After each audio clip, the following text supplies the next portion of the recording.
Daily makeup गर्नको लागि अथवा तपाईलाई अफिस जानको लागि मेकअप गर्नलाई चाहिँ के सामानको आवश्यकता पर्छ भनेर मैले आज यो भिडियोमा डिटेलमा देखाउँदैछु। म वान बाइ वान तपाईहरुलाई स्टेप बाइ स्टेप भन्दै जान्छु के पछि के लगाउने र कसरी लगाउने भनेर है। फर्स्टमा रहेको छ फरेभर 52 को मोइस्चराइजर। तपाईले डेली मेकअप गरे पनि नगरे पनि यो मोइस्चराइजर चाहिँ सधैं लगाइराख्न मिल्छ। प्लस यसले चाहिँ तपाईको मेकअपलाई चाहिँ एकदम ग्लोई हाइड्रेटेड फिनिश दिने भएको भएर यो मोइस्चराइजर चाहिँ तपाईले जुन मेकअप गर्दा पनि युज गर्नलाई बेस्ट हुन्छ। मोइस्चराइजर लगाइसकेपछि तपाईले लगाउने हो सनस्क्रिन।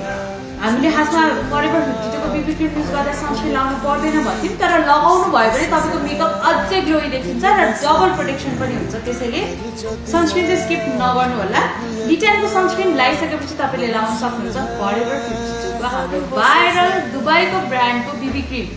यो बीबी क्रिम को बारेमा त मैले यति धेरै भिडियो बनाइसके कि हजुरहरुलाई पनि थाहा छ कि यसको फिनिश कति राम्रो छ भनेर है। सो यो बीबी क्रिम चाहिँ हजुरहरुले हातले पनि ब्लेन्ड गर्न सक्नुहुन्छ, स्पन्जले अर ब्रशले जेले लाउनु भए पनि एकदमै राम्रो फिनिशिङ आउँछ स्किनमा। बीबी क्रिम लगाइसक्नु भइसकेपछि चाहिँ तपाईले लाउन सक्नुहुन्छ लिक्विड ब्लस। यो चाहिँ फरेभर 52 को लिक्विड ब्लस हो। एकदमै राम्रो खालको कलरमा छ, प्लस एकदम ड्युई खालको फिनिशिङ दिन्छ यसले। र अब मेकअपलाई लङ लास्टिङ त बनाउनु पर्यो, ग्लोई तपाईलाई चाहिएको छ। र तपाईको मेकअपलाई पनि लङ लास्टिङ बनाउन चाहनुहुन्छ भने हामीसँग छ मोइराको waterproof loose powder.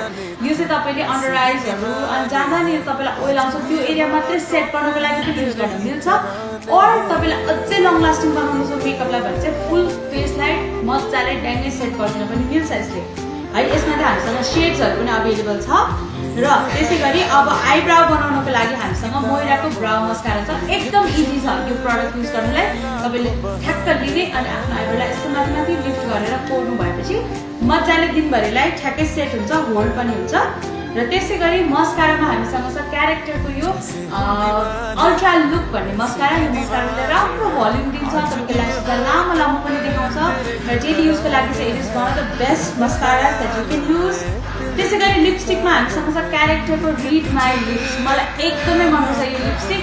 Light weight finish छ, लिप्समा लगाउँदा हेभी फिल हुँदैन, यु फिल भेरी कम्फर्टेबल। र यो कलर चाहिँ मजाले लङ लास्टिङ भएर पनि बस्छ है। तपाईको लिप्सहरु पिल हुने, क्र्याक हुने, त्यस्तो छाला निस्किने त्यस्तो कुनै पनि प्रब्लम हुँदैन, त्यो चाहिँ मेरो ग्यारेन्टी। त्यसपछि लास्टमा तपाईको मेकअपलाई ठ्याक्कै सेट गरेर ग्लो ल्याउनको लागि, मेकअपलाई अझै लङ लास्टिङ बनाउनको लागि मोइराको हाइड्रा प्राइमिङ सेटिङ स्प्रे। यो सेटिङ स्प्रेले तपाईको मेकअपलाई चाहिँ स्किनमा मज्जाले मेल्ट गर्छ र ड्युई टाइपको फिनिशिङ दिन्छ, जसले चाहिँ तपाईको मेकअपलाई दिनभरि फ्रेश पनि देखाउँछ है।